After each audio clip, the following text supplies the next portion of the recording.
Good evening, sir. Good evening everyone. Good evening Good sir. evening, sir. Good evening. आपको आवाज clear आ रही है everyone? Yes sir. Yes, sir. Okay. In case अगर आवाज break होती है तो मुझे बता देना। चलो, आज के क्लास में हम, जैसा कि मैंने कहा था, हमारा नया topic matrices and determinant start कर रहे हैं। ठीक है, पहला लेक्चर है आज। इस टॉपिक को अगर मैं बात करूं पूरे मैट्रिसेस एंड डिटरमिनेंट की, तो पहले हम मैट्रिसेस कवर करेंगे। उसमें कुछ फंडामेंटल चीजें मेंस लेवल के हिसाब से कि मैट्रिसेस क्या होते हैं, उनके क्या क्या टाइप होते हैं, उनका एल्जेब्रा, एल्जेब्रा मतलब कैसे ऐड सब्सट्रैक्ट मल्टीप्लाई करना, trace of matrix, transpose, symmetric, skew symmetric, और भी बहुत सारे टॉपिक इसमें हम कवर करेंगे। वेटेज की बात करें तो पूरे मैट्रिसेस एंड डिटरमिनेंट का जेई मेंस का वेटेज लगभग 1-2 क्वेश्चन तो आते हैं इसमें से, और जेई एडवांस में भी अच्छा वेटेज इसका 2 से 4 क्वेश्चन वहां पे आते।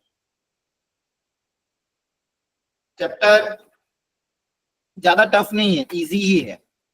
अगेन, जितना ज्यादा प्रैक्टिस इस चैप्टर में करोगे उतना ज्यादा इसमें स्ट्रॉन्ग बनोगे। ठीक है, जितनी अच्छी आपकी प्रैक्टिस होगी उतना अच्छा आप इसमें स्ट्रॉन्ग बनोगे और इस चैप्टर को बहुत अच्छे से कर सकते हो। मोर यू प्रैक्टिस,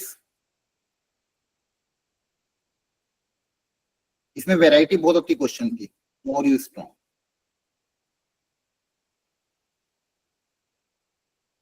इस चैप्टर में बहुत सारी वैरायटी आती है, लेकिन टफ नहीं है। Chapter is easy medium level.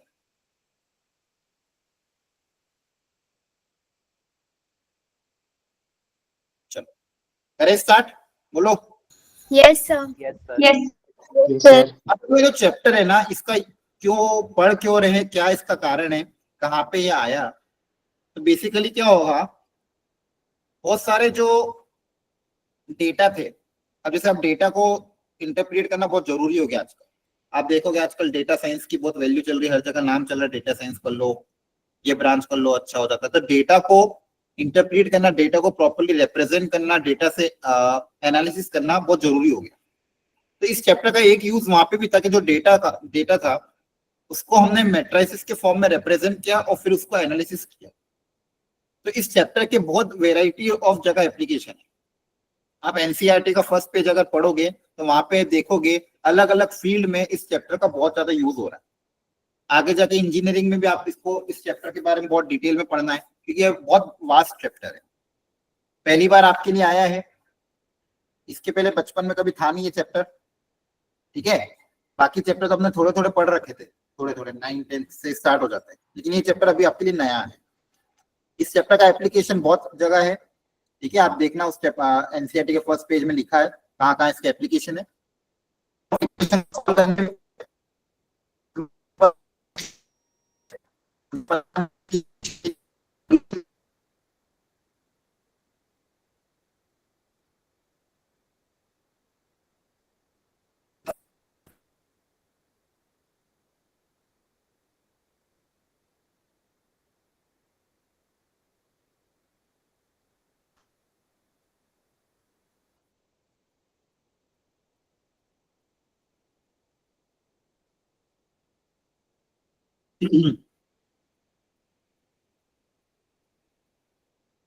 एक मिनट रुको।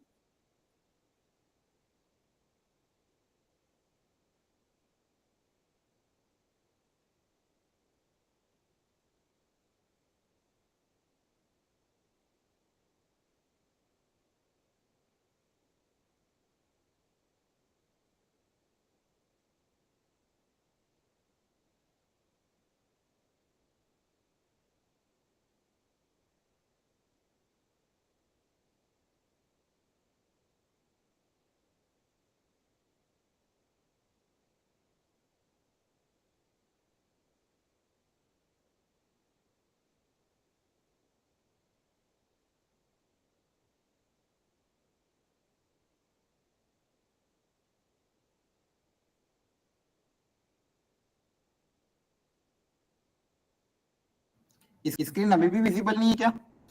सर स्क्रीन विजिबल सर, है अब लेकिन visible वॉइस है। नहीं आ रही ठीक से। सर अब वॉइस भी voice ठीक आ रही है। आ रही है? Okay. Yes sir. Yes sir. तो मैं बता रहा था इस चैप्टर का बहुत जगह एप्लीकेशन है और इसमें हम क्या करते हैं, डेटा को प्रॉपर्ली अरेंज करते हैं रोज और कॉलम की मदद से, फिर उसका इंटरप्रिटेशन, फिर उसका एनालिसिस करते हैं।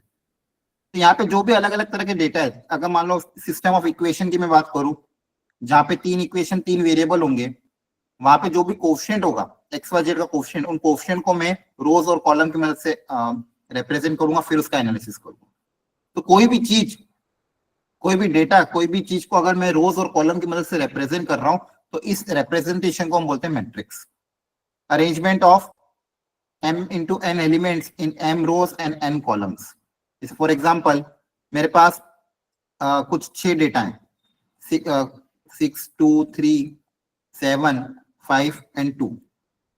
इन 6 डेटा को मुझे रिप्रेजेंट करना है, तो मैं रोज और कॉलम की वजह से रिप्रेजेंट कर सकता हूँ। चाहो तो 2 रो 3 कॉलम में, जैसे मान लो 2 रो ले ली, क्या क्या इसमें एलिमेंट है, 2 2 3 6 7 5, तीन एलिमेंट को ऐसे रिप्रेजेंट कर दिया। कोई बोलेगा ऐसे रिप्रेजेंट कर दो 2 2 3 6 7 5, तो ये भी एक रिप्रेजेंट करने का तरीका है। तो अलग अलग तरीकों से हम रिप्रेजेंट कर सकते हैं, हर तरीके में अलग अलग रोज और कॉलम्स आती है।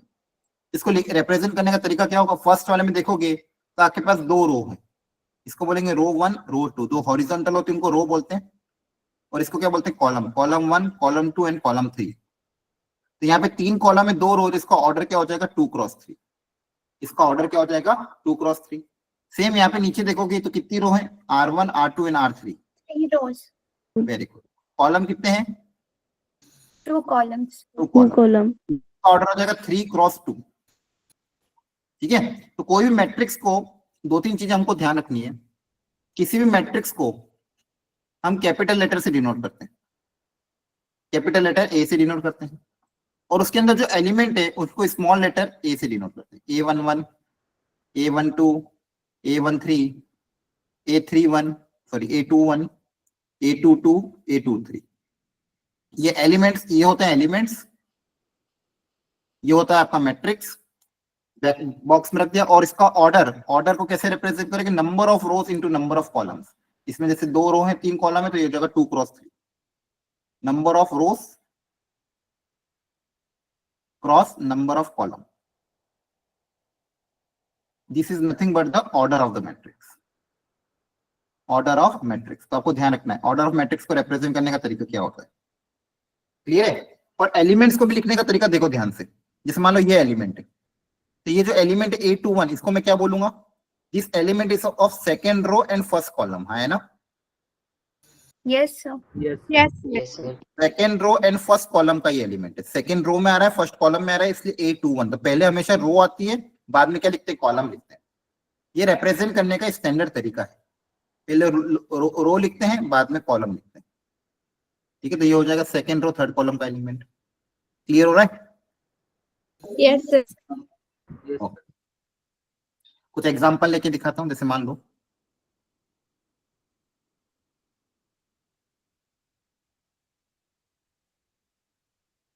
बताओ इसका ऑर्डर क्या है,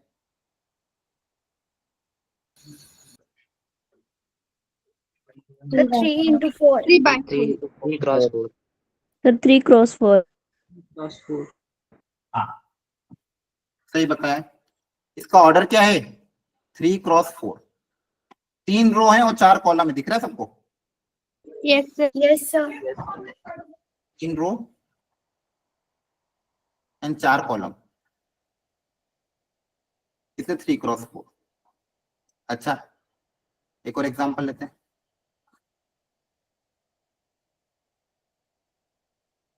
बताओ। 1 cross 4। 1 क्रॉस 4। Very good. अच्छा इसका बताओ। 1 cross 1। So 1 cross 1 एक ही एलिमेंट है, Yes sir। एक ही एलिमेंट, इसका ऑर्डर क्या हो जाएगा 1 क्रॉस 1। क्लियर हो गया। हाँ जी। Yes अब अच्छा अब देखोगे इन दोनों को मैं अगर मल्टीप्लाई करूंगा तो उससे नंबर ऑफ एलिमेंट्स भी आ रहे हैं। Yes, sir. Yes, sir. Multiply करोगे तो क्या पता चल जाएगा, number of elements, total number of elements कितने आते हैं। यहाँ पे मल्टीप्लाई करोगे तो 4, यहाँ पे क्या पता चल जाएगा, नंबर ऑफ एलिमेंट्स। आ रही बात समझ में? Yes, sir. चलो, अब हमको सबसे पहले जल्दी जल्दी इनको पढ़ना है। देखो ये ज्यादा काम की नहीं है, बस नाम पता होना चाहिए, इसलिए जल्दी जल्दी निपटाएंगे। Row matrix, column matrix, square matrix, null matrix, diagonal, identity, scalar और ट्रायंगुलर। ये मैट्रिक्स होते क्या है और इनकी प्रॉपर्टी क्या होती है, ये हमको पढ़ना है। ये रहे, सबसे पहले पढ़ते हैं row matrix.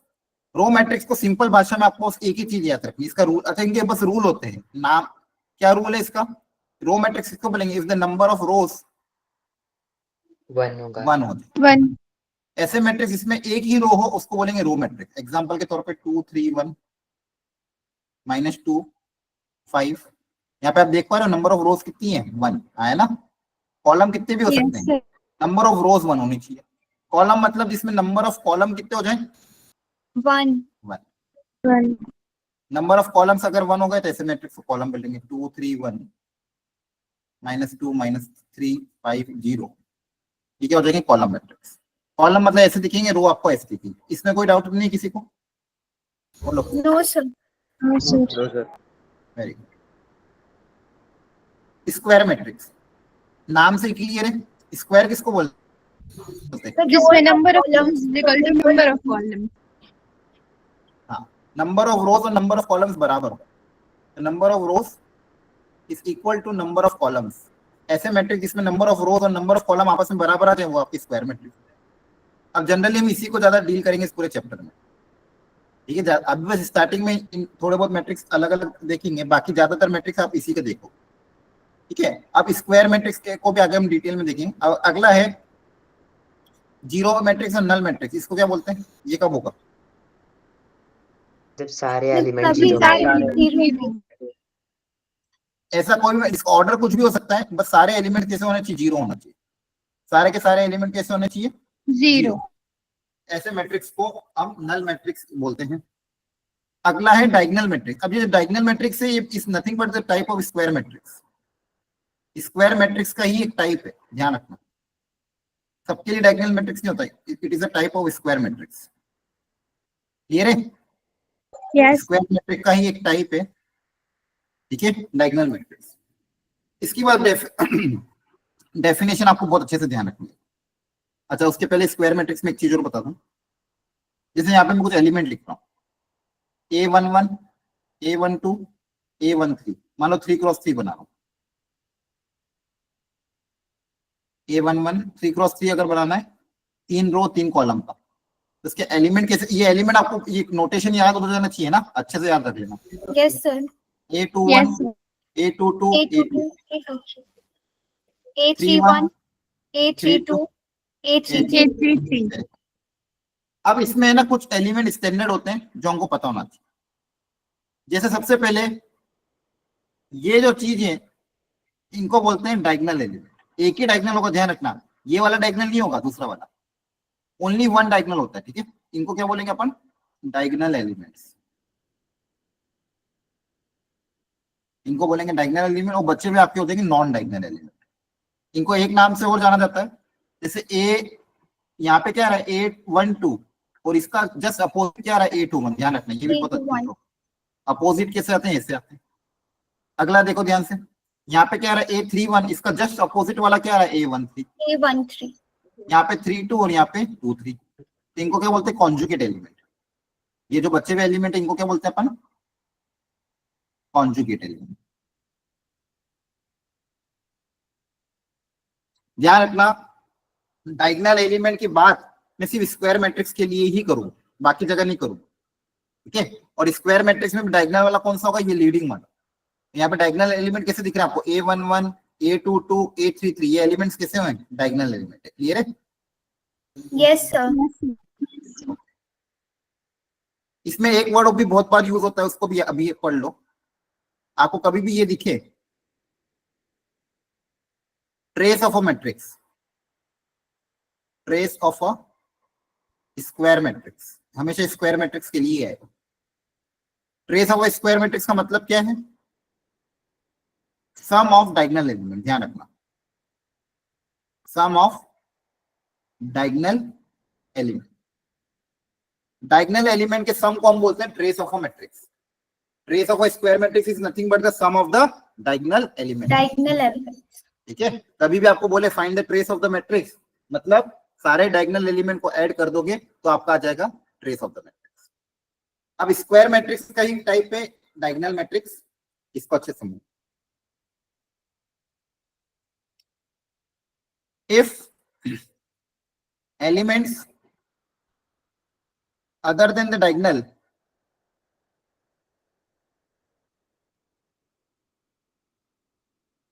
are zero, diagonal के अलावा, बस यही डेफिनेशन है, ध्यान रखना, डायगोनल के अलावा बचे हुए एलिमेंट अगर जीरो हो तो ऐसे मैट्रिक्स को हम डायगोनल मैट्रिक्स बोलते हैं। डायगोनल में कुछ भी हो सकता है, सुनना ध्यान से, डायगोनल में आपको कुछ भी हो सकता है, नेगेटिव, पॉजिटिव, जीरो, कुछ भी हो सकता है। ठीक है, लेकिन आपके कंपलसरी नॉन डायगोनल एलिमेंट कैसे होने चाहिए? जीरो। नॉन डायगोनल एलिमेंट कैसे होने चाहिए? जीरो। तो ऐसे मैट्रिक्स को मैं क्या बोलूंगा? Diagonal matrix. Diagonal matrix.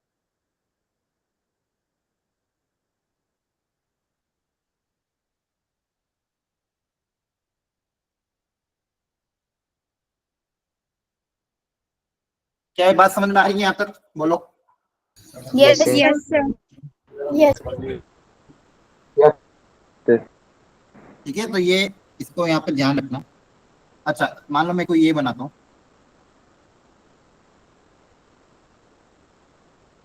क्या ये डायगोनल मैट्रिक्स है? No sir. क्यों? तो क्योंकि इसके डायगोनल में जीरो जीरो भी है। सर नॉन नेगेटिव जो नंबर, वो नॉन डायगोनल नंबर है, उसमें एक -1 भी आ रहा है। इसके कारण ये डायगोनल नहीं है। डायगोनल में जीरो चलेगा, मैंने बोला ना, डायगोनल में कुछ भी हो सकता है। यहाँ पे क्या बोला? If the element other than the diagonal are zero, तभी उसको डायगोनल मैट्रिक्स बोलते हैं। क्लियर है? Yes sir. तो आपको देखो मैंने क्या समझाया, सुनो ध्यान से। स्क्वायर मैट्रिक्स के कुछ टाइप होते हैं। एक होता है ट्राइंगुलर मैट्रिक्स,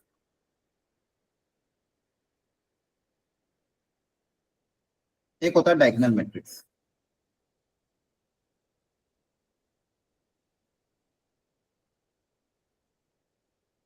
एक होता है ट्राइंगुलर मैट्रिक्स, एक होता है डायगोनल मैट्रिक्स।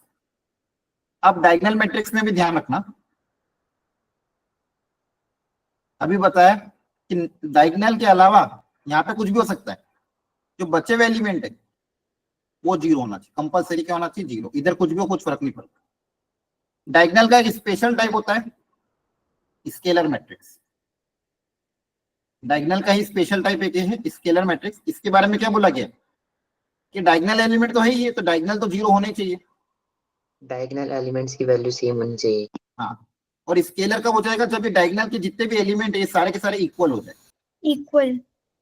डायगोनल के सारे एलिमेंट अगर इक्वल हो जाए, या तो 2 2 2 हो जाए, 3 3 3 हो जाए, -1 -1 -1 हो जाए, कुछ भी हो जाए, डायगोनल के सारे एलिमेंट इक्वल हो जाए, नॉन डायगोनल जीरो हो जाए, तो ऐसे मैट्रिक्स को स्केलर बोलेंगे। और स्केलर का एक और सब पार्ट होता है आइडेंटिटी मैट्रिक्स। इसी का सब पार्ट, इसका सब पार्ट क्या बोला गया? अगर ये सारे एलिमेंट 1 हो जाए, इक्वल वाले एलिमेंट क्या हो जाए? 1, तो इसको हम बोलते हैं आइडेंटिटी मैट्रिक्स। और जनरली डिनोट कैसे करते हैं? आई से। आइडेंटिटी मैट्रिक्स को कैसे डिनोट करते हैं? आई से। ये बहुत इंपॉर्टेंट है, ध्यान रखना। ये आइडेंटिटी मैट्रिक्स जैसे अपना नॉर्मल नंबर सिस्टम में 1 काम करता है ना, वैसे आइडेंटिटी मैट्रिक्स काम करता है मैट्रिसेस में। जैसे 1 की क्या प्रॉपर्टी होती है? किसी भी नंबर को 1 से मल्टीप्लाई करो तो वापस वही नंबर आ जाता है।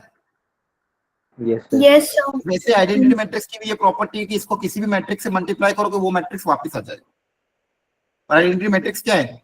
ये स्क्वायर मैट्रिक्स और डायगोनल मैट्रिक्स और स्केलर मैट्रिक्स का एक सब पार्ट है, जिसमें सारे डायगोनल एलिमेंट 1 होंगे, बचे हुए सब जीरो हो जाएंगे। ऐसे मैट्रिक्स को स्क्वायर मैट्रिक्स बोलते हैं। इसका ऑर्डर 3 है, I3 भी इसको डिनोट कर सकते हैं। ठीक है। इसके बाद आता है ट्राइंगुलर मैट्रिक्स। ट्राइंगल में भी 2 part, upper triangular and lower triangular.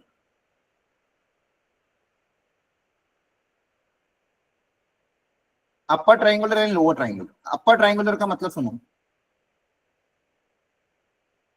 देखो आपके पास मान लो 3x3 मैट्रिक्स की बात करो,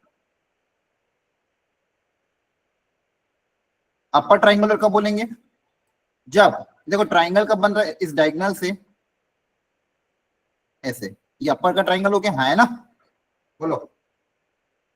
Yes, sir. ये हो गया अपर ट्राइंगल, ये हो गया आपका अपर ट्राइंगल। और इसी तरह से अगर लोअर ट्राइंगल डिस्क्राइब करना है तो लोअर ट्राइंगल कैसे दिखेगा? यहाँ पे मान लो कुछ एलिमेंट है, लोअर ट्राइंगल बनाने के लिए पहले डायगोनल बना दिया और ये लोअर ट्राइंगल। तो अपर ट्राइंगुलर कब कहलाएगा? जब अपर ट्राइंगल के नीचे वाला एलिमेंट 0 हो जाए। ध्यान रखना, अपर ट्राइंगल में नीचे वाले एलिमेंट 0 होंगे और लोअर ट्राइंगल में ऊपर वाले एलिमेंट 0। ये कुछ भी हो सकते हैं, ये वाले एलिमेंट कुछ भी हो सकते हैं, यहाँ पे जो बच्चे हुए ट्राइंगल के अंदर एलिमेंट है ये कुछ भी हो सकते हैं, बस ये कंपलसरी 0 होना चाहिए। अगर ये नीचे 0 है तो अपर ट्राइंगुलर, ऊपर 0 है तो लोअर ट्राइंगुलर। एग्जाम्पल के तौर पे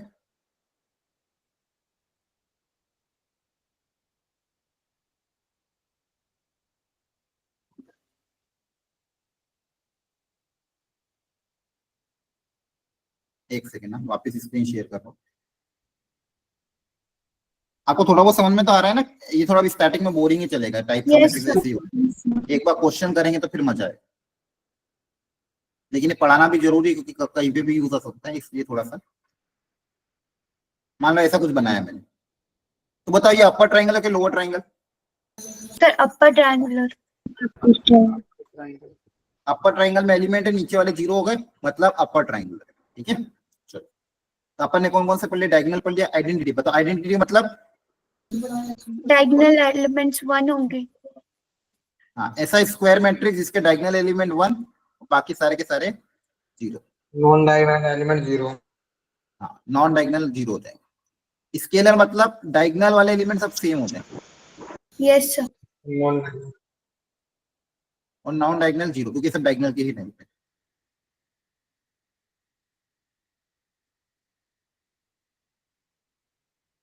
क्लियर हो गया? Yes, sir. अपर ट्राइंगुलर मतलब अपर ट्राइंगल में कुछ भी वैल्यू रखो,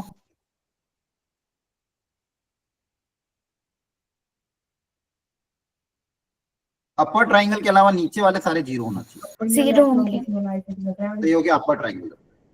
लोअर ट्राइंगुलर मतलब लोअर ऊपर ट्राइंगल वाले 0। सारी जीरो।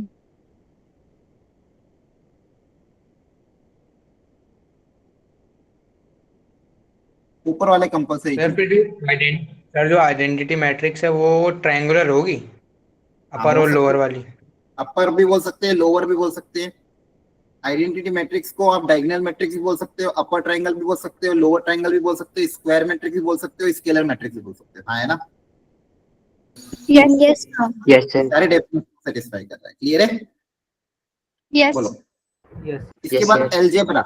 एलजेब्रा मतलब जैसे हम पहले जब बचपन में नंबर पढ़ते थे तो पहले हमने देखा भाई नंबर क्या होता है, फिर नंबर को ऐड करना, सब्सट्रैक्ट करना सीखा। वैसे ही हमको एलजेब्रा मतलब कोई भी दो मैट्रिक्स आपस में इक्वल कब होंगे, कैसे उनको ऐड करना है, सब्सट्रैक्ट करना है, किसी स्केलर से मल्टीप्लाई करेंगे तो क्या होगा, और दो मैट्रिक्स को आपस में मल्टीप्लाई कैसे करना है, ये सारी बातें फंडामेंटल पढ़नी। सबसे पहले है इक्वालिटी ऑफ द मैट्रिक्स। आपको मानो बोला कि A matrix equal to B matrix, दो मैट्रिक्स को आप इक्वल तभी बोल पाओगे या फिर दो मैट्रिक्स आपस में इक्वल तभी होंगे, उनकी दो कंडीशन सेटिस्फाई होना जरूरी है। पहला, ऑर्डर सेम होना जरूरी, कंपलसरी। सेकेंड, करस्पॉन्डिंग एलिमेंट्स भी आपस में इक्वल होने पड़ेंगे।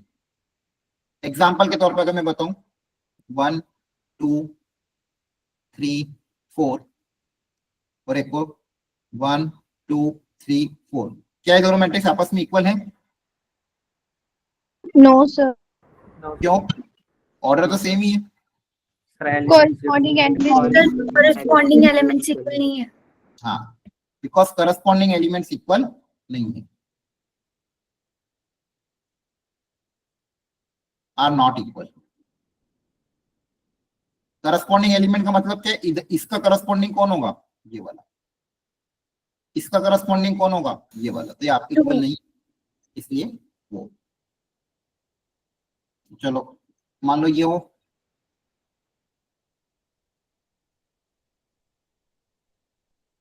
अब तो इक्वल है, लो क्या इक्वल है? नहीं दिख रही। No no sir. सर, अभी भी कोई नहीं है। No sir. इक्वल है क्या? नहीं है, क्योंकि ऑर्डर No, सेम sir. नहीं। No sir. चलो एक क्वेश्चन कराता हूँ, अच्छे से शांति से ट्राई करना, जल्दबाजी में गलत आंसर मत देना, अपनी ईमानदारी से ट्राई करो, चैट बॉक्स में आंसर लिखना।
देखो अलग अलग आंसर आ रहे हैं, क्रॉस चेक करो, ढंग से करो, गलती क्यों हो रही है? कैलकुलेशन में मिस्टेक नहीं होनी चाहिए यार।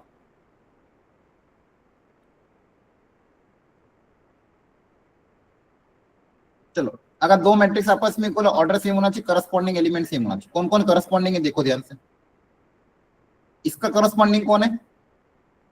X plus तो इन दोनों को पहले इक्वेट कर दो, तो यहाँ से x कितना आ जाएगा? 2 आ जाएगा। yes. अगला देखते हैं, इसका करस्पॉन्डिंग कौन है? ये वाला यस है सर। ना। Yes sir. यहाँ से क्वाड्रेटिक इक्वेशन क्या बनेगी? इसके फैक्टर क्या बन रहे हैं? 1 or 2. 1 और 2, तो यहाँ से y की वैल्यू आ जाएगी 1,2। क्लियर हो गया? Yes. यस अच्छा, सर। लेकिन अभी एक एलिमेंट और बाकी है ना। Yes sir. इन दोनों यस को सर। आपस में इक्वेट करना पड़ेगा। यहाँ से y की वैल्यू क्या क्या आएगी? 2 or 2,3। 2. अब कौन सी वैल्यू लोगे इन 2 दोनों में? वाले कॉमन है। कॉमन लेंगे ना, ऐसी वैल्यू लेंगे जो तो सबको, क्योंकि सारे एलिमेंट इक्वल होना चाहिए ना। क्या लोगे? कॉमन वाली। 2। हाँ, तो फाइनल आंसर क्या आएगा? x 2 equal to common. 2 एंड y इक्वल टू 2। y को 2। यार रखना, 1 नहीं ले सकते, क्योंकि 1 लूंगा तो ये तो इक्वल हो जाएगा, पर ये इक्वल नहीं रहेगा, और 3 लूंगा तो ये नीचे वाला इक्वल हो जाएगा, लेकिन ऊपर वाला इक्वल नहीं होगा। 2 ऐसी वैल्यू जिसमें दोनों इक्वल हो जाएंगे। क्या ये बात समझ में आ रही है? Yes sir. Yes yes sir. Sir. अच्छा मुझे एक बात और बताओ, मान लो यहाँ पे सॉल्व करने पे वैल्यू आ जाती कुछ और दूसरी, मान लो 5, अब आंसर क्या होता? सर तब ये इक्वल नहीं होते मैट्रिक्स। तो y की कोई वैल्यू नहीं। आप क्या बोलोगे? Matrix no values equals of नहीं y। होंगी। हाँ, फिर आप बोलोगे नो वैल्यू ऑफ y, है ना। कॉमन आना यस चाहिए, Yes. दोनों में क्या आना चाहिए? कॉमन पार्ट, दोनों के क्या आना चाहिए? कॉमन पार्ट, तो ही आंसर आएगा। चलो इसको ट्राई करो, इस टाइप की इक्वेशन को भी सॉल्व करना सिखाया है, अगर पुराने नोट्स रिवाइज किए होंगे तो आपको हो जाएगा। शांति से सॉल्व करके बताओ आंसर कितना है।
याद करो क्या करते थे, ऐसी स्टैंडर्ड इक्वेशन सिखाई थी। एक्स स्क्वायर से डिवाइड। हाँ, कोफिशिएंट सेम, यहाँ पे -2, यहाँ पे भी -2, समझ में आ रहा है। देखो इस स्टैंडर्ड इक्वेशन को सिखाया था क्लास में, ऐसी बाइक्वाड्रेटिक इक्वेशन जिसमें आगे और पीछे से कोफिशिएंट सेम हो। इसको सॉल्व करने का तरीका क्या है, सबसे पहले सेम कोफिशिएंट को साथ में कलेक्ट कर लो। सेम कोफिशिएंट को साथ में कलेक्ट कर लिया आपने, यहां तक समझ में आया। Yes, sir. हाँ, इसके बाद क्या करते थे, किसी ने बताया था, बताओ क्या करते थे, बोलो। सर एक्स स्क्वायर से डिवाइड। हाँ, पूरी इक्वेशन को एक्स स्क्वायर से डिवाइड कर दो, पूरी इक्वेशन को एक्स स्क्वायर से क्या कर दो, डिवाइड। डिवाइड। तो पूरी इक्वेशन को एक्स स्क्वायर से डिवाइड करोगे तो आपके पास जो क्या बनेगा, सॉरी हाँ, x square minus 1/x square. अच्छा यहाँ पे +1 था ना, -2 x + 1/x + 3 = 0। अब इस इक्वेशन को ध्यान से देख के बताओ इसके बाद क्या स्टेप फॉलो होगा, याद करो। Sir x square plus 1/x square, तो सर हम x + 1/x का होल स्क्वायर -2 लिखते हैं। हाँ, x + 1/x को t मान लो, हाँ है ना। Yes. याद करो क्या आया था, x + 1/x हाँ, को t सर। मानो, इसका स्क्वायर करोगे तो क्या आएगा, a² + b² + 2ab, 2ab करोगे तो x कट जाएगा। यहाँ से x² + 1/x² होके लिख सकता हूँ t² - 2, ठीक है। ये क्या हो जाएगा, x + 1/x का होल स्क्वायर -2, है ना। Yes, sir. Yes sir. Minus का 2t प्लस का 3, तो t² - 2t + 1 = 0। ये तो परफेक्ट स्क्वायर हो गया। Yes sir. यहाँ से इक्वल टू उठाएंगे, t = 1। क्या ये आंसर है आपका, Yes, sir. ये आंसर है। No sir, no sir. तो फिर आंसर क्या है, सर इसको जब हम कैसे, इसको x + हाँ इसको आप 1/x अभी तो अपन ने इसको क्या माना, क्या वो करोगे ना इक्वेट, हाँ है ना। Yes, sir. आपने t किसको माना था, x + 1/x को, t = 1 आया, लेकिन आपको तो x निकालना है। आपको क्या निकालना है, x। अब बहुत सी बार मैक्सिमम बच्चों ने ऑप्शन दिए थे, t को 1 टिक करके आ गए तो गलत हो गया। इस आंसर 1 नहीं है, आपको तो x निकालना था ना। यहाँ से ये क्वाड्रेटिक हुई, इसके रूट्स क्या आ रहे हैं बताओ। Sir no real roots. Very No good. real. इसका d क्या हो जाएगा, b² - 4ac। d इसका नेगेटिव है, d नेगेटिव है मतलब कोई रियल रूट नहीं है।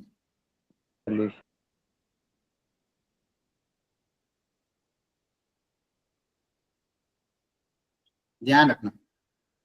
Yes sir. तो ये स्टैंडर्ड की कराई थी क्लास में, याद आ रहा है। Yes, sir. Yes sir. Yes sir. चलो एक और स्टैंडर्ड आइडेंटिटी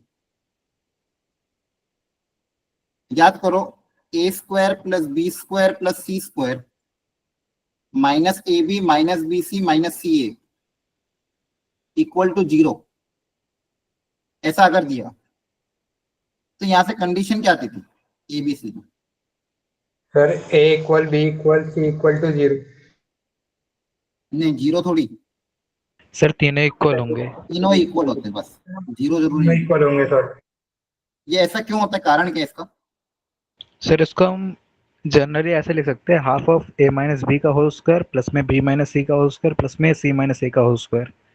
हाँ, a - b का whole square plus b - c का whole square plus c - a का होल स्क्वायर और हाफ = 0। अब कोई भी 3 नंबर का स्क्वायर का सम 0 कब पॉसिबल है, जब तीनों को 0 होना पड़ेगा।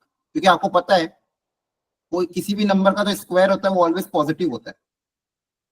कोई भी नंबर का स्क्वायर क्या होता है, > 0। लेकिन इन तीनों का सम, 3 पॉजिटिव होल स्क्वायर का सम 0 तभी हो पाएगा जब तीनों के तीनों को 0 होना पड़ेगा। Yes, sir. तीनों के तीनों को क्या होना पड़ेगा, 0। एक ही ऑप्शन है, 3 पॉजिटिव नंबर का स्क्वायर का सम 0 कब पॉसिबल है, जब तीनों के तीनों को 0 होना पड़ेगा। तीनों के तीनों को 0 होना पड़ेगा मतलब a = b = c आ जाएगा। क्लियर हो गया। Yes, sir. Yes, sir. ध्यान रखना है, बहुत बार पहले भी बताई थी बेसिक मैथ में। एक और आइडेंटिटी इसी से रिलेटेड होती है, जैसे मान लो अगर ये दिया हो a³ + b³ + c³ - 3abc, ये अगर 0 हो रही थी इसके लिए कंडीशन क्या होती थी, sir a plus B plus C 0 होता है। हाँ, क्या क्या होता है? A plus B plus C 0 होता है, और A equals B equals C. हाँ, A equal to B equal, दो कंडीशन होती है, A plus B plus C 0 और A equal to B equal to C. इसका कारण, इसके पीछे का कारण क्या रहता था? सर जब हम इस इक्वेशन को एक्सपेंड करेंगे तो सर हाँ, देखो याद रखना, जब भी ये 0 हो रहा तो इस दो कारण से 0 हो सकता है, या तो A plus B plus C 0, या फिर A equal to B equal to C. ऐसा क्यों होता था? इसके पीछे का कारण ये रहा, क्योंकि आप ए cube plus B cube plus C cube minus 3abc को लिख सकते हो A plus B plus C. इसके दो फैक्टर होते थे, एक फैक्टर था A plus B plus C, दूसरा फैक्टर ये ऊपर वाला। ठीक है, क्लियर है? Yes. इसके दो फैक्टर होते थे। Yes, अब ये sir. 0 कब होगा? या तो ये 0 या फिर ये 0, और ये सेकेंड वाला 0 कब होगा? जब एबीसी इक्वल होगा। क्लियर है? Yes, sir. yes sir. चलो इसको सॉल्व करो। पी क्यू आर में रिलेशन बताओ अगर ये दोनों मैट्रिक्स आपस में इक्वल है तो।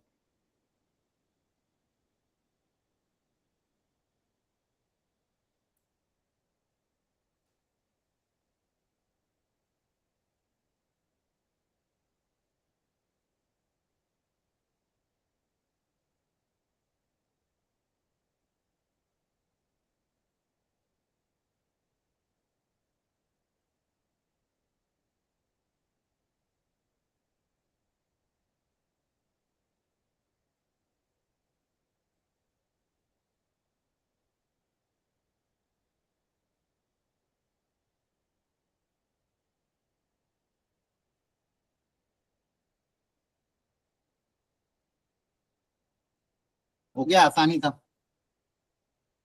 ये इन दोनों को इक्वेट कर दोगे तो क्या आ जाएगा? 2p का होल स्क्वायर प्लस 4q का whole square plus r square minus 8pq minus 4qr minus 2rp equal to 0। हाँ है ना? तो 2p equal to 4q equal to r, a इक्वल टू b इक्वल टू c हो जाएगा। क्लियर है? जो भी बताया। Yes, sir. Yes sir. Okay, दो मैट्रिक्स को ऐड करना आसान है। दो मैट्रिक्स को ऐड हम तभी कर पाएंगे, पहली चीज उनका ऑर्डर सेम होना चाहिए। दूसरी चीज, ऐड कैसे करना है? करस्पॉन्डिंग एलिमेंट्स को आपस में ऐड कर देना है। देखो करस्पॉन्डिंग एलिमेंट, फर्स्ट वाला, फर्स्ट a11 b11 से ऐड होगा, a12 b12 से ऐड होगा, a13 मतलब ऐसे करस्पॉन्डिंग एलिमेंट को ऐड, और सेम सब्सट्रैक्शन में भी वही करस्पॉन्डिंग एलिमेंट को सब्सट्रैक्ट कर देना। क्लियर है? अब किसी Yes. स्केलर से मल्टीप्लाई करना हो, कोई बोला कि इस मैट्रिक्स को 5 से मल्टीप्लाई करो, तो 5 से मल्टीप्लाई करना है, मतलब कोई एक रो या कोई एक कॉलम मल्टीप्लाई नहीं होगा, सारे के सारे एलिमेंट 5 से मल्टीप्लाई होंगे। और कॉमन भी अगर निकालना, इसका वाइस वर्सा भी ध्यान रखना, कॉमन भी अगर आएगा तो हर एलिमेंट में से कॉमन आएगा। क्लियर है? बोलो। Yes, common sir. भी आएगा तो हर एलिमेंट में से कॉमन आएगा, और मल्टीप्लाई भी होगा तो हर एलिमेंट में मल्टीप्लाई होगा। ध्यान रखना है। जैसे चलो इसको ट्राई करो, ए दिया हुआ है, बी दिया हुआ है, बोला find matrix X if 3a minus 2b plus 3 times X matrix equal to null matrix. 0 मतलब यहाँ पे नल मैट्रिक्स है, ध्यान रखिए, नॉर्मल वाला 0 मत लिख देना।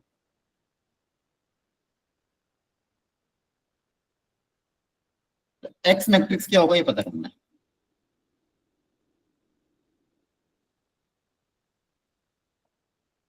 और ट्राई, अभी धीरे धीरे लेवल हम बढ़ाएंगे, अभी पहले फंडामेंटल करेंगे, फिर आगे क्लास में आपका मेंस एडवांस सब तरह के क्वेश्चन आएंगे।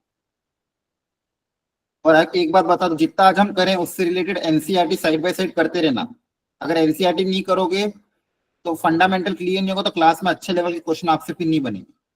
इसलिए जितना मैंने पढ़ाया उससे रिलेटेड एनसीईआरटी जरूर कर लेना, स्कूल में बैठ के करिए। एनसीईआरटी एग्जाम्पलर जो भी आपके स्कूल में अवेलेबल है उससे ट्राई।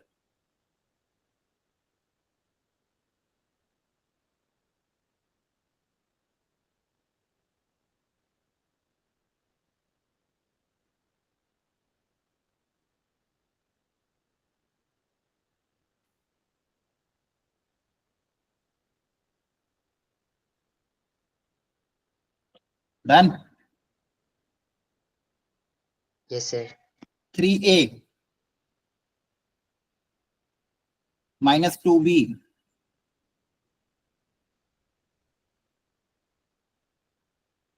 इक्वल टू 3x, या फिर उधर जाके हो जाएगा माइनस 3x। ये कितना हो जाएगा, 3 से मल्टीप्लाई करना तो सब एलिमेंट मल्टीप्लाई हो जाएंगे, यहाँ 2 से मल्टीप्लाई करना तो सब एलिमेंट मल्टीप्लाई हो जाएंगे। 2 से मल्टीप्लाई करो, माइनस 2 से नहीं कर रहा हूँ, ध्यान रखना। Equal to minus 3 times x matrix. पहले इनको सब्सट्रैक्ट कर देते हैं, सब्सट्रैक्ट करोगे तो कितना आ जाएगा, देखो 15 minus minus plus 8 minus 3 minus का 6 9 माइनस 2 6 माइनस माइनस प्लस 4। सही है, आया ना, बोलो। Yes, sir. ये Yes, 3 sir. मल्टीप्लाई करा के डिवाइड हो जाएगा, और आपके पास क्या बचेगा, 23 माइनस 9 7 और ये 10। एक बार चेक करना कैलकुलेशन सही है। Yes, sir. Yes, sir. Yes, sir. Final answer x आप या तो ऐसे लिखो या फिर इस 3 को पूरे से डिवाइड कर दो। 23/3 माइनस 9/-3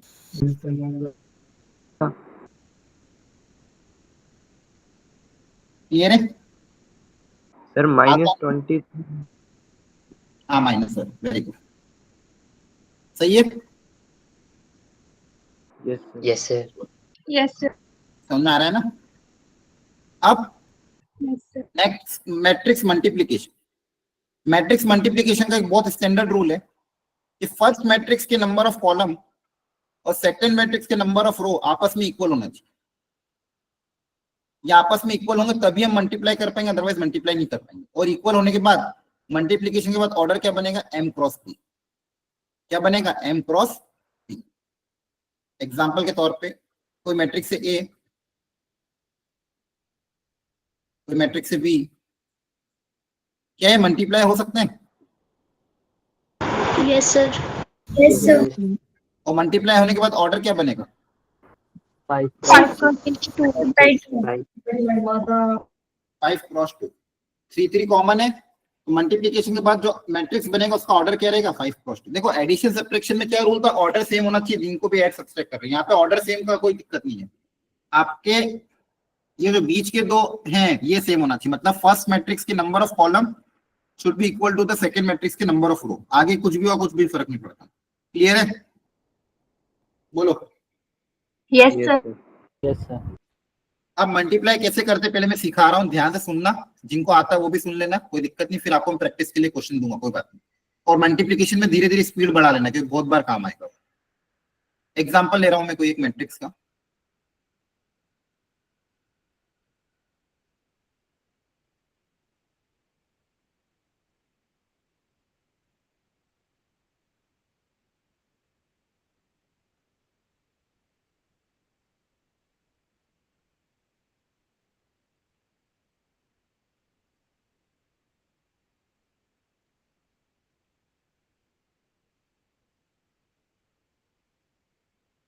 पहले तो बताओ क्या मल्टीप्लाई हो पाएंगे कि नहीं हो पाएंगे? Yes, sir.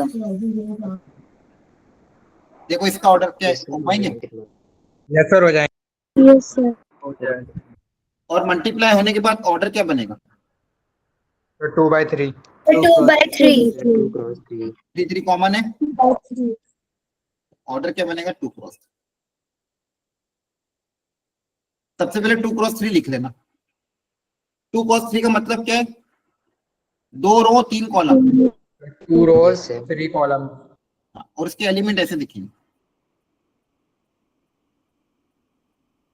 इसके एलिमेंट ऐसे दिखेंगे, 2 रो 3 कॉलम। अब इन एलिमेंट्स को निकालना है, एक एक करके निकालते हैं। आगे जाके आप डायरेक्ट करोगे, अभी समझा रहा हूं इसलिए स्टेप बाय स्टेप। A1 का मतलब क्या है, पहले मैट्रिक्स की first row, sorry first row of matrix A and first column of matrix B। ये मान लो आपका A है, ये आपका मान लो B है। तो A11 का मतलब क्या, first row of matrix 1, first row को फर्स्ट कॉलम से क्या करेंगे, मल्टीप्लाई, करस्पॉन्डिंग एलिमेंट मल्टीप्लाई। देखो 2 into 1 plus 1 into 0 plus 3 into 5। पहली रो और पहली कॉलम को आपस में करस्पॉन्डिंग एलिमेंट मल्टीप्लाई करके ऐड कर देंगे, हो जाएगा 2 प्लस 0 प्लस 15 दैट इज 70। तो ये पहला एलिमेंट आपका 17 आ गया। इसी तरह से मान लो कोई और निकालना होता, ए 2 3 मान लो। 2 3 मतलब क्या बताओ? 2 3 मतलब क्या? फर्स्ट मैट्रिक्स का सेकेंड रो और सेकेंड मैट्रिक्स का फर्स्ट मैट्रिक्स का सेकेंड रो और सेकेंड मैट्रिक्स का थर्ड कॉलम। क्लियर है? ये दोनों आपस में मल्टीप्लाई, तो इनके करस्पॉन्डिंग को मल्टीप्लाई करोगे तो 0 मल्टीप्लाई होगा 9 के साथ, -5 मल्टीप्लाई होगा 2 के साथ और 4 मल्टीप्लाई होगा 1 के साथ। तो कितना आ जाएगा? -10 प्लस 4 दैट इज -6। तो ये एलिमेंट पे आपको कितना आ गया? -6। तो आपको बस ऐसे करके एक एक करके सारे एलिमेंट निकालना है और जो आंसर आएगा वो क्या हो जाएगा? इन दोनों का मल्टीप्लीकेशन। अगर पूछा हो तो A13 बताओ। 13 का मतलब क्या है? फर्स्ट रो को क्या मानना? थर्ड कॉलम से मल्टीप्लाई करना। First row third column. तो हो जाएगा कितना बताओ? 2 इंटू 9, 1 इंटू 2 और 3 इंटू 1। क्लियर है? ऐसे करके आपको सारे मैट्रिक्स की Yes, वैल्यू sir. निकालनी है और फिर Yes. आपका जो भी आंसर आएगा वो आपका क्या हो जाएगा? इन दोनों का मैट्रिक्स मल्टीप्लिकेशन। थोड़ा बहुत समझ में आया कैसे मल्टीप्लाई कर रहे हैं? Yes, sir. ठीक है, एक Yes, छोटा sir. एग्जांपल और ले लेता हूँ फिर आपको क्वेश्चन दूंगा बहुत अच्छे अच्छे। जैसे मान लो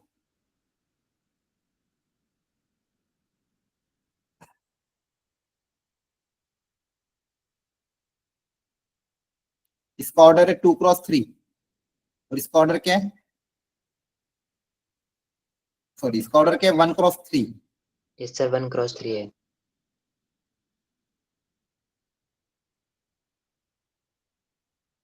और ये 3 क्रॉस 3 क्या मल्टीप्लाई हो जाएंगे? Yes, sir. हो जाएंगे. मल्टीप्लाई होने के बाद ऑर्डर क्या बनेगा? 1 1 क्रॉस cross 3 3. वापस। तो 1 क्रॉस 3 में से 3 ही एलिमेंट होंगे। जैसे मल्टीप्लाई करके ये एलिमेंट का नाम लिख दिया करो। कौन कौन से एलिमेंट होंगे 1 क्रॉस 3 में बताओ? A11, A12, 1 2 A1। 1 3. एलिमेंट का नाम लिख दो, कभी गलती नहीं होगी। स्टार्टिंग में ऐसे प्रैक्टिस करना, फिर बाद में डायरेक्ट करना। पहले देख लो कि मल्टीप्लाई होंगे कि नहीं होंगे। मल्टीप्लाई होने के बाद जो भी आएगा मैट्रिक्स उसके एलिमेंट का ऐसे करस्पॉन्डिंग नाम लिखो। अब इनकी वैल्यू निकाल लो। फर्स्ट रो को मल्टीप्लाई करना है फर्स्ट कॉलम के साथ, तो फर्स्ट रो को मल्टीप्लाई कर दिया फर्स्ट कॉलम के साथ, कितना आ जाएगा? ये 6। 6. फिर A12 फर्स्ट रो को वापस मल्टीप्लाई करो सेकेंड कॉलम के साथ, So 3. हाँ। फिर हो जाएगा फर्स्ट रो का मल्टीप्लीकेशन थर्ड कॉलम के साथ, जो भी आंसर आ जाएगा। क्लियर है? यही वैल्यू का है रख दो। आ गई बात समझ में? Yes, sir. Yes, sir. चलो Yes, सब sir. लोग करो, फिर आंसर बताना कितना आ रहा है।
सर बी वाले में 1x4 होना चाहिए ना ये।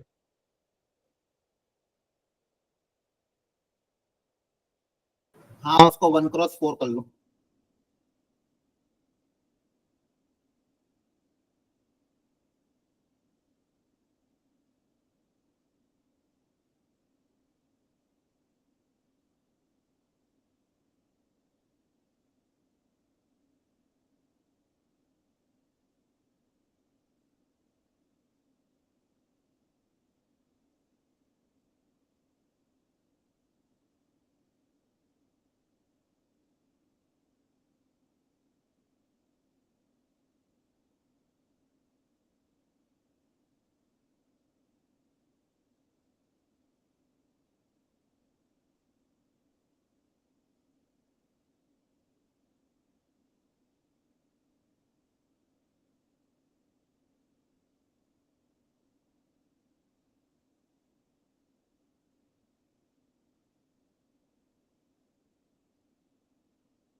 हो गए तीनों? Yes, sir. ठीक है, फटाफट Yes, देखो। sir. यहाँ पे 3 3 सेम है, मल्टीप्लाई हो सकते हैं। ऑर्डर मल्टीप्लिकेशन के बाद क्या आएगा? 2x4, 2 रो 4 कॉलम, है ना? सही है। Yes, sir. 2 रहेगी रो और 4 रहेंगी कॉलम। तो पहला वाला निकाल लेते हैं। फर्स्ट रो फर्स्ट कॉलम, तो फर्स्ट रो फर्स्ट कॉलम, तो 2 + 6 + 0, तो 2 + 6 8। फर्स्ट देखो, मैं एक पहले इस रो को फिक्स कर लो। इस रो को फिक्स करने के बाद एक एक करके चारों कॉलम के साथ मल्टीप्लाई कर दो, है ना? फर्स्ट रो को फर्स्ट कॉलम से कर दिया, फर्स्ट रो को सेकंड कॉलम से कर दो, तो 0 + 3 + 4 7। फिर फर्स्ट रो को थर्ड कॉलम के साथ 2 + 3 5 5 - 4 1। 1. फर्स्ट रो को थर्ड कॉलम के साथ 4 + 6 10 10 + 12 22। माइक ऑफ करो। 22. अरे माइक 22. ऑफ कर रहा है किसी का। ये हो गया पहली रो का काम। अब सेम काम करना है, सेकेंड रो को मल्टीप्लाई कर दो एक एक बार सब कॉलम के साथ। 1 2 3 को मल्टीप्लाई करोगे इसके साथ, तो 1 + 4 5। ये हो जाएगा 2 + 3 5। ये हो जाएगा 1 + 2 3 3 - 3 0। ये हो जाएगा 2 + 4 6 6 + 9 15। एक बार चेक करो ये आ रहा है क्या अलग आ रहा है, कुछ गलती हो गई? Yes, sir. यही आ रहा है. यही है। Yes, sir. नेक्स्ट वाले में 4 और 4 सेम है, मल्टीप्लाई हो जाएंगे। और मल्टीप्लाई होने के बाद ऑर्डर क्या आएगा? 1x2। 1 by 2. 1x2 1 by 1। 1x2 आएगा ना? हाँ सर, एक सॉरी, रो- 1 एक रो 2 कॉलम, एक रो 2 कॉलम। फर्स्ट रो Yes, वापस sir. क्या करना है? इस रो को दोनों कॉलम से मल्टीप्लाई कर दो एक एक करके। पहले इस रो को कॉलम 1 से मल्टीप्लाई कर दो, 1 + 0 + 6 + 12, तो 1 + 6 7 7 + 12 19। Sir, 19.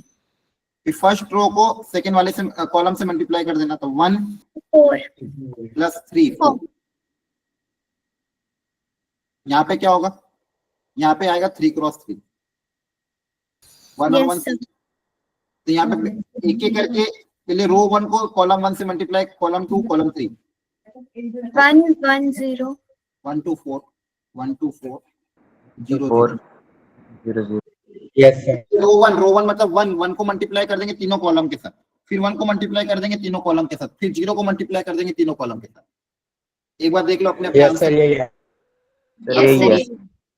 किसी बच्चे को अगर इसमें थोड़ा सा भी डाउट हो तो अभी क्लियर कर लो, बाकी का मत सोचो, बाकी जिनको आ गया होगा आ गया होगा। अगर आपको डाउट है तो आप पूछ लो। इन केस किसी को मल्टीप्लिकेशन में डाउट हो तो अभी क्लियर करो। एनीवन, शर्माओ मत, घबराओ मत, डरो मत, पूछ लो। और थोड़ी अगर आपको लग रहा है कि और प्रैक्टिस की जरूरत है तो एनसीईआरटी से थोड़ी और प्रैक्टिस जरूर कर लेना। अगर अभी भी आप थोड़ा बहुत स्ट्रगल कर रहे हो, नहीं पूछ रहे हो तो कोई बात नहीं, लेकिन अगर एनसीईआरटी से जरूर प्रैक्टिस कर लेना घर जाके। सर क्लियर हो गया? सर हाँ बोलो। हाँ सर, अगर नंबर ऑफ कॉलम बराबर नंबर ऑफ रोज ना हो तो ये मल्टीप्लाई क्यों नहीं होंगे? हाँ, इसके पीछे का कारण अभी नहीं समझूंगा, इसके पीछे बहुत लंबी, इसको मल्टीप्लाई कर ही नहीं पाओगे, कॉरस्पॉन्डिंग एलिमेंट मल्टीप्लाई नहीं कर पाएंगे। यहाँ पे हम मल्टीप्लीकेशन कैसे करते हैं, रो को कॉलम के साथ। तो रो को कॉलम के साथ जब हम तभी मल्टीप्लाई करेंगे जब उस रो में 3 एलिमेंट चाहिए, उस करस्पॉन्डिंग कॉलम में भी 3 होने चाहिए। अगर मान लो सेम नहीं हुए, मान लो रो 1 में 4 एलिमेंट है और कॉलम 1 में 3 एलिमेंट है, तो फिर कैसे मल्टीप्लाई करोगे? एक एलिमेंट खाली रह जाएगा। लॉजिकली कोई इसके पीछे कोई बड़ा वो नहीं है, लॉजिकली ये कि हम रो को कॉलम वाइज मल्टीप्लाई करते हैं, ये रूल समझाएंगे। अब रो को कॉलम वाइज तभी मल्टीप्लाई कर पाओगे जब रो में नंबर ऑफ एलिमेंट और कॉलम में नंबर ऑफ एलिमेंट सेम होंगे, तभी करस्पॉन्डिंग मल्टीप्लाई हो पाएंगे, इसलिए सेम रखते हैं। ठीक है? Yes sir. Okay, very good, अच्छा क्वेश्चन। नेक्स्ट, ऐसे क्वेश्चन आने चाहिए सबके दिमाग में। इस क्वेश्चन को ट्राई करो। ए प्लस बी दिया हुआ है, ए माइनस बी दिया हुआ है, फाइंड ए क्यूब। लगाओ दिमाग।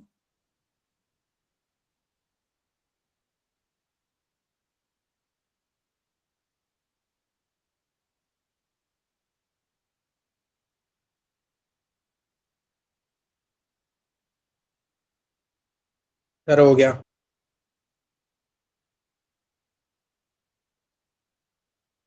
इतनी जल्दी नहीं हो सकता, गलत किया होगा, वापस करो। ए क्यूब कैसे निकाला? क्यूब कर नहीं सर, मैंने ये वो क्यूब नहीं देखा। तो फिर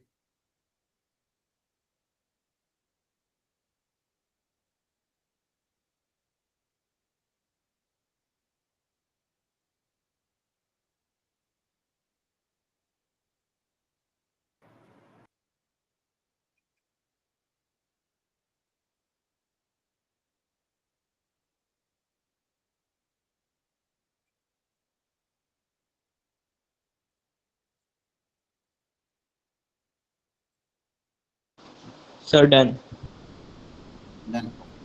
सबसे पहले तो ए निकालना पड़ेगा, फिर ए क्यूब निकाल पाएंगे। इन दो इक्वेशन की मदद से ए कैसे निकाला? इन दोनों को सर दोनों को ऐड कर देंगे।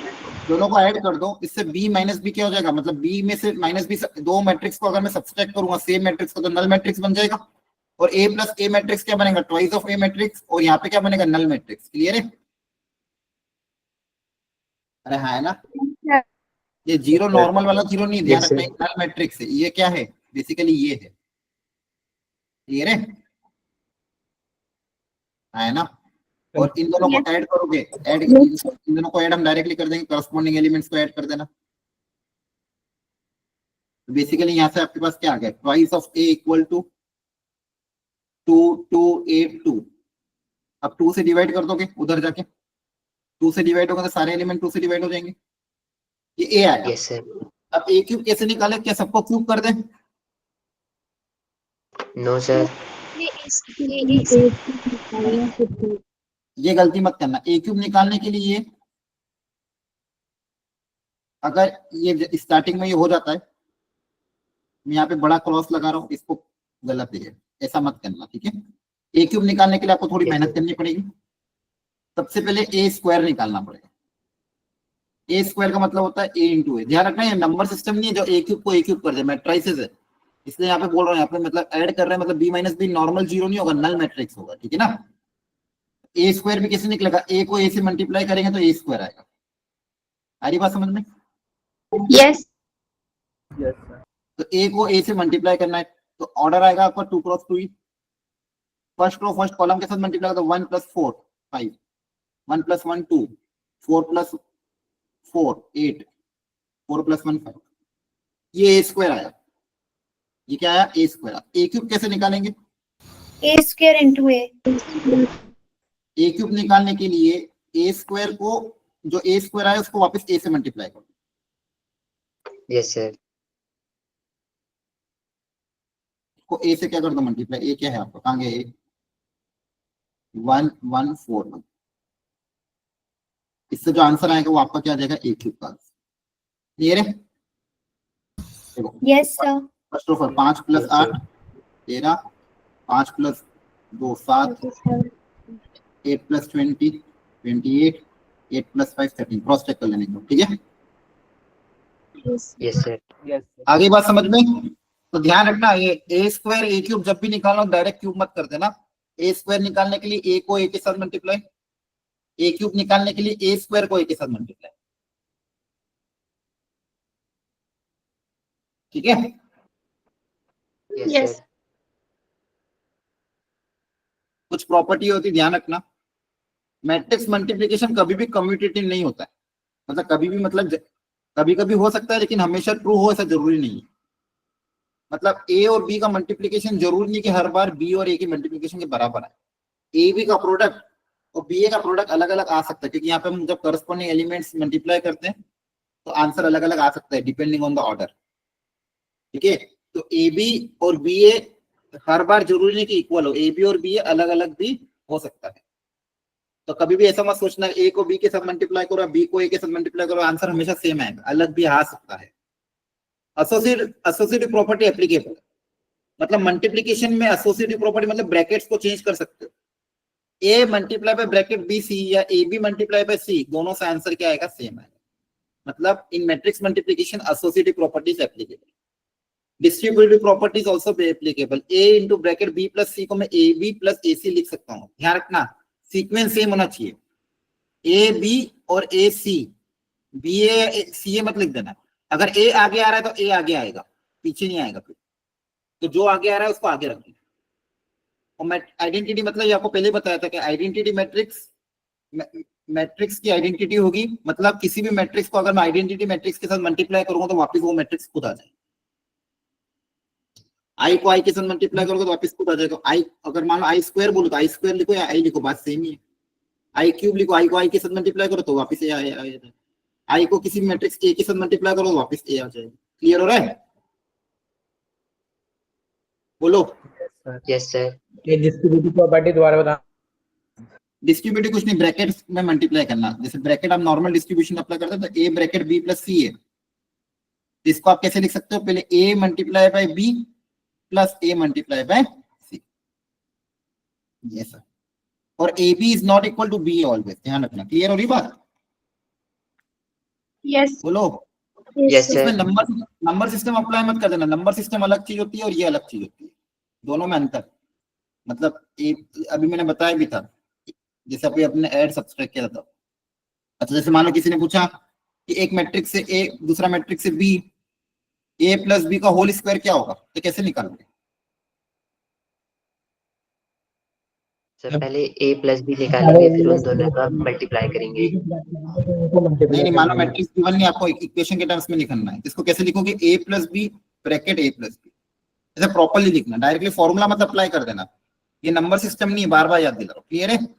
अब इन दोनों ब्रैकेट्स को मल्टीप्लाई कर सकते हैं। डिस्ट्रीब्यूटिव प्रॉपर्टी तो एप्लीकेबल है, अरे हाँ है ना? Yes.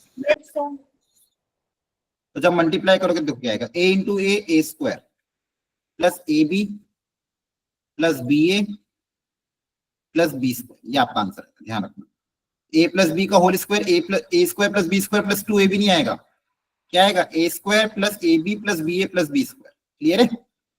Yes. यस सर, यही आएगा। हाँ, इन चीजों का ध्यान रखना है, क्योंकि यहाँ पे ए बी और बी ए जरूरी है कि हर बार सेम है। कभी कभी सेम आ भी सकता है लेकिन कभी नहीं भी आ सकता है, तो सेम मत लिख देना। A B is generally not equal to B A. Clear है? Yes. इसको 2ab नहीं कर सकते अपन, इसलिए अपन को ऐसा लिखना पड़ेगा। अच्छा मुझे ये बताओ, 1 अपॉन मैट्रिक्स ए ये क्या होगा,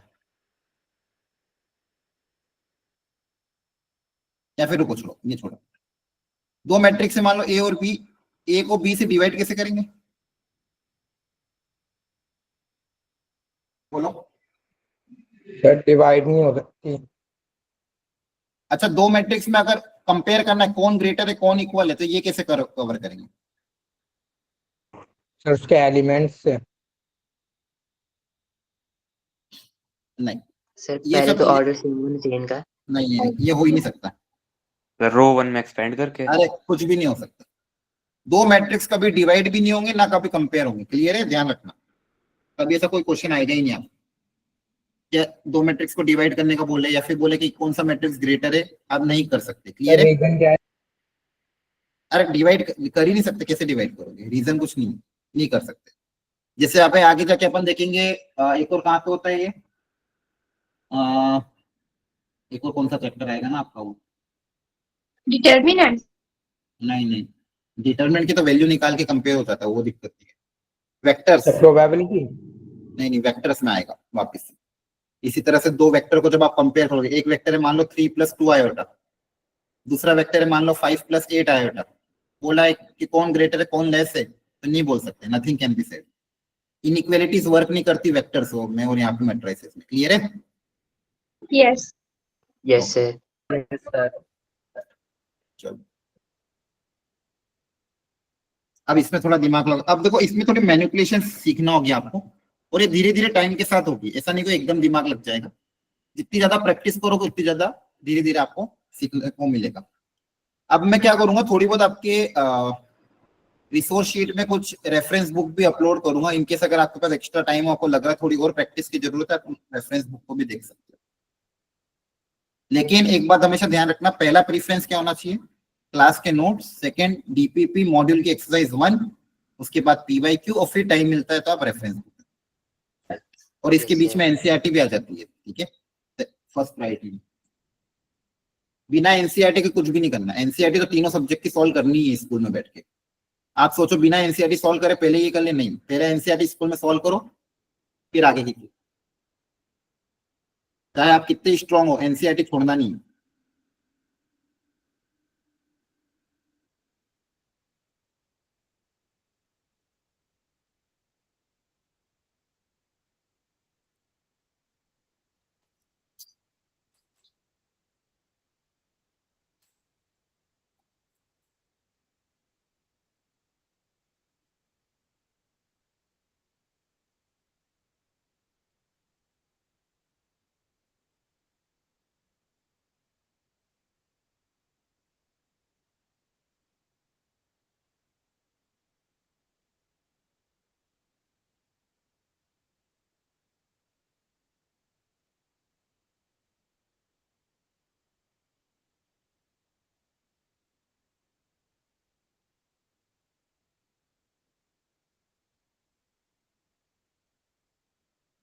चलो करें सॉल्व।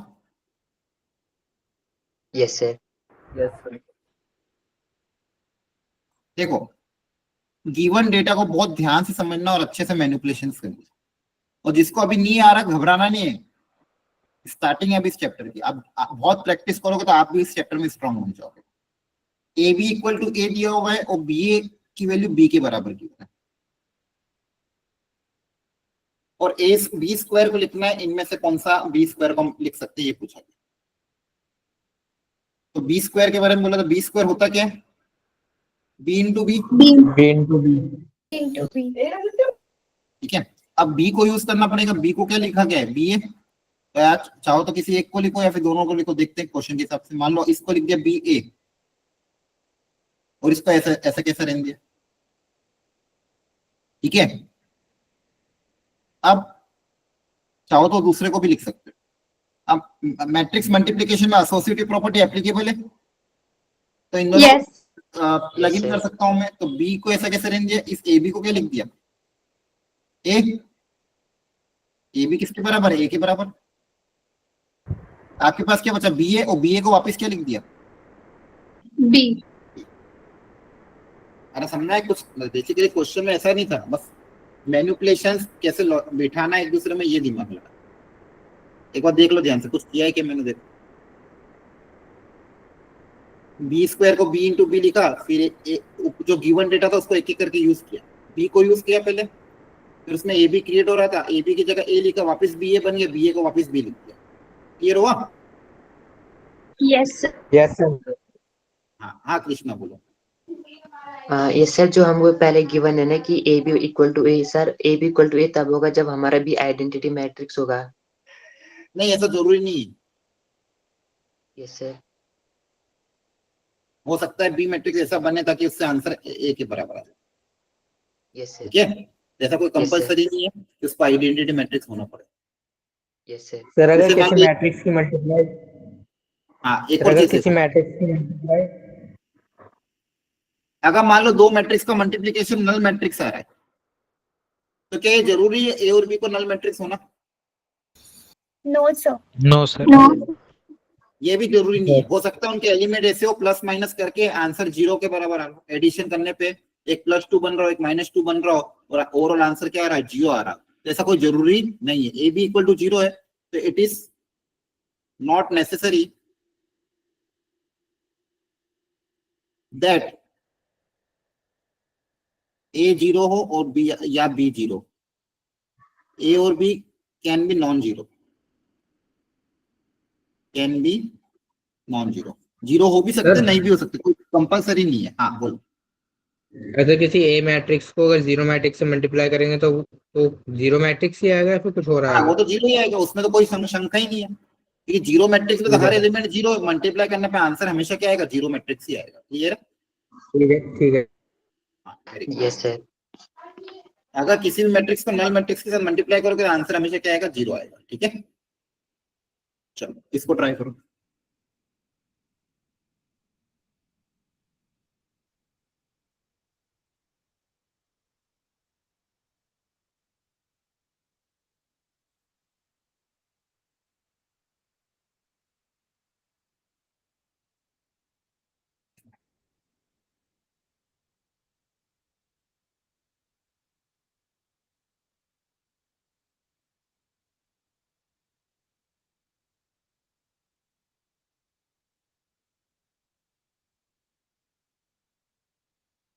आदर्श, नैतिक, समझ में आ रहा है? Yes sir. ध्रुवी,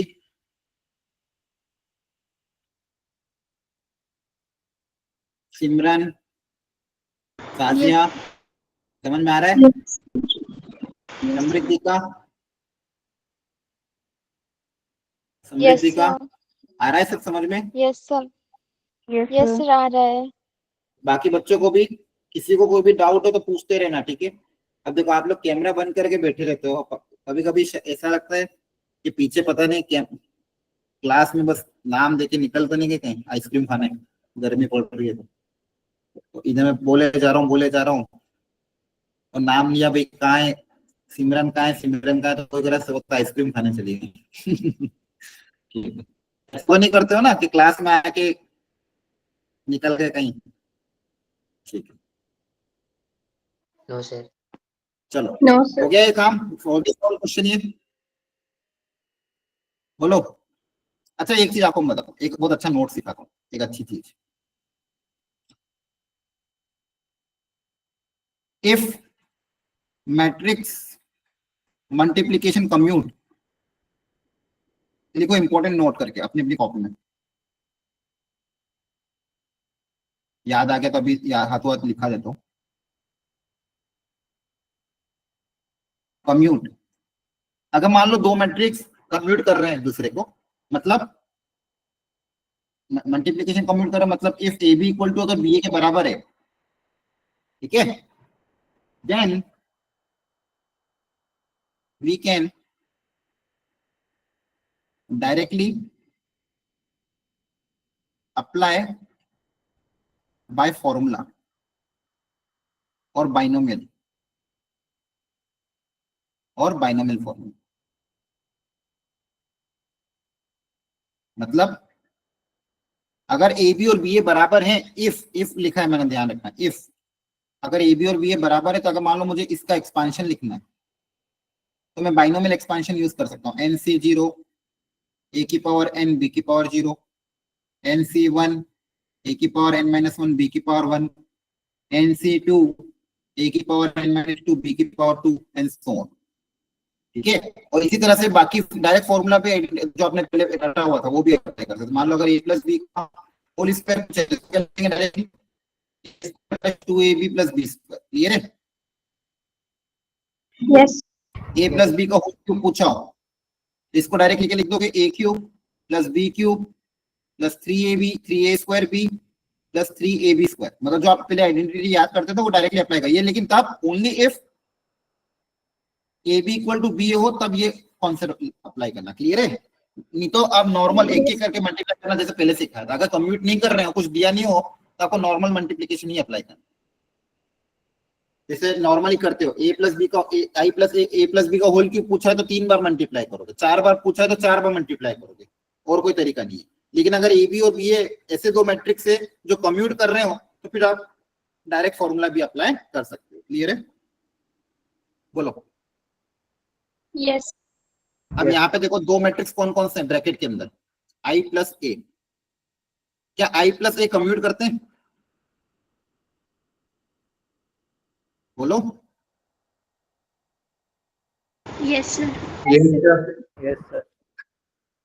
मतलब आई को ए से मल्टीप्लाई करूं या ए को आई से मल्टीप्लाई करूं, आंसर दोनों से ए आएगा ना, है ना? Yes, Yes, sir. sir. Yes, sir. यहाँ पे आप डायरेक्ट फॉर्मूला भी अप्लाई कर सकते हो। आई प्लस ए का होल क्यूब आप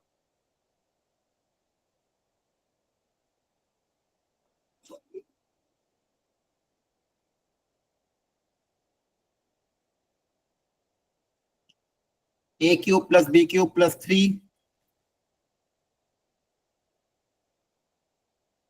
समझ में आ रहा है? Yes. ये हो जाएगा ए क्यूब, आई क्यूब को वापस आई लिख सकते हैं, और 3 ए स्क्वायर आई से मल्टीप्लाई करने का कुछ फर्क नहीं पड़ता, 3 ए स्क्वायर और ये जाएगा 3 ए। अब जो गिवन डेटा है उसको यूज कर लो। गिवन डेटा क्या था? ए स्क्वायर ए के बराबर है, तो ध्यान से देखो यहाँ पे क्या बनेगा, ए क्यूब। ए क्यूब को क्या लिखोगे? ए स्क्वायर इंटू ए, है ना?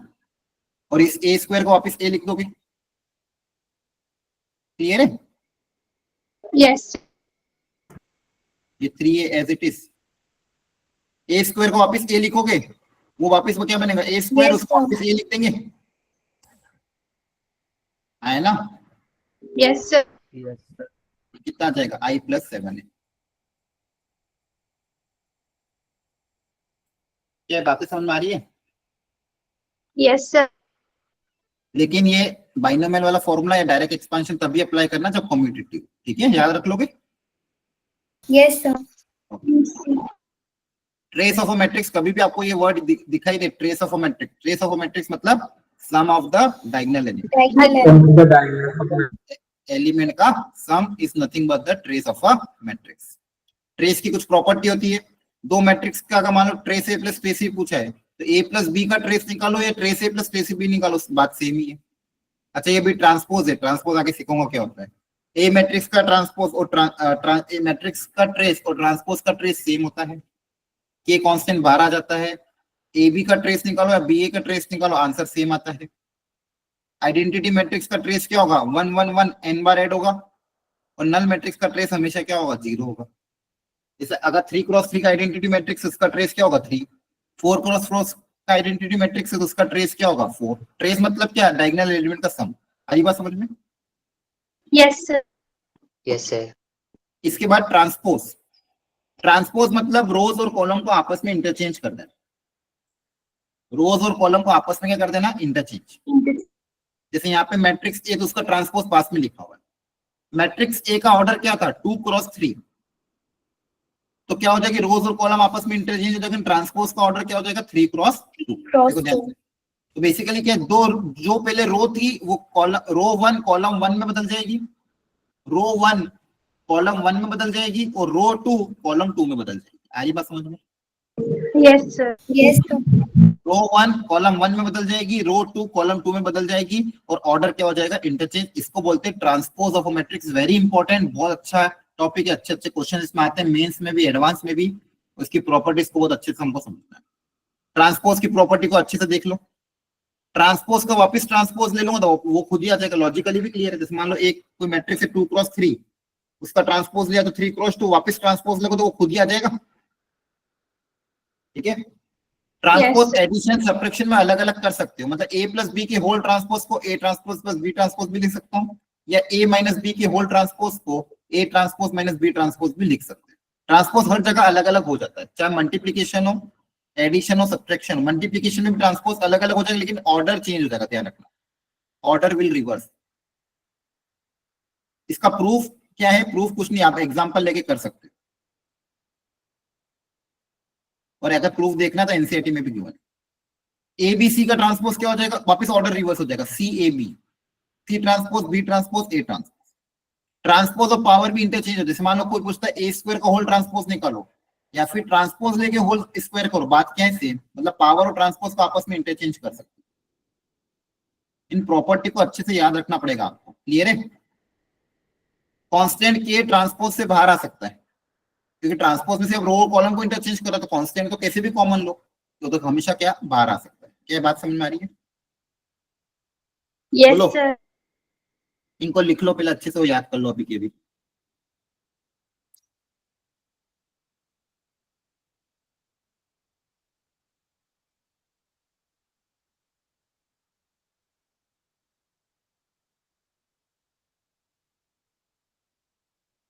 लिख लिया? Yes sir. Yes. मैं एक बार और समझा रहा हूँ, सुनो ध्यान से।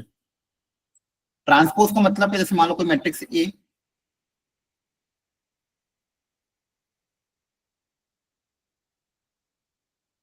ये मैट्रिक्स ए, अच्छा ए ट्रांसपोज हो, ए डैश हो, कैसे भी डिनोट कर सकते हैं, कभी कभी ए डैश, कभी कभी ए ट्रांसपोज।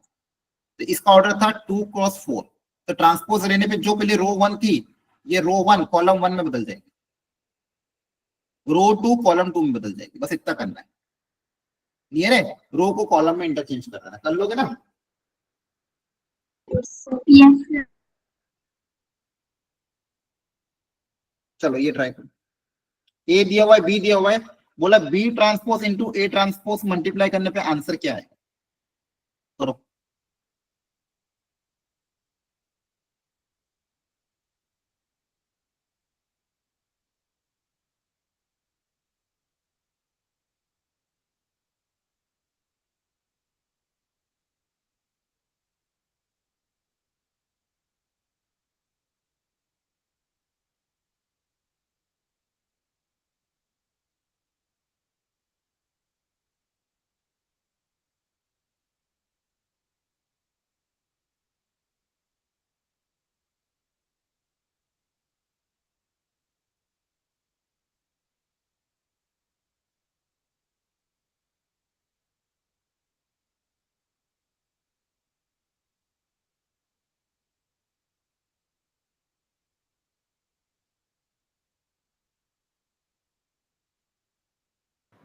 आगे कैसे किया इसको सॉल्व, कोई बताएगा?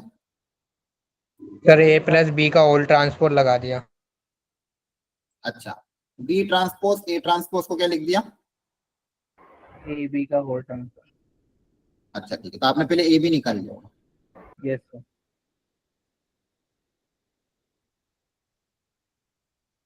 ए मल्टीप्लाई बाय बी, इनको मल्टीप्लाई करोगे फर्स्ट रो फर्स्ट कॉलम, तो फर्स्ट रो फर्स्ट कॉलम, तो 8 minus 7 1, 4 minus first row second column, 2 minus 2 0, second row first column 0 1। तो ये तो आइडेंटिटी मैट्रिक्स आ गया, आया ना? Yes sir. Yes, sir. Yes आपको सर। निकालना क्या था, ए बी का होल ट्रांसपोज, ए बी का होल ट्रांसपोज आइडेंटिटी मैट्रिक्स का ट्रांसपोज होता है, आइडेंटिटी मैट्रिक्स ही रहेगा। Very good, option number B. Clear? Yes, sir. Yes sir.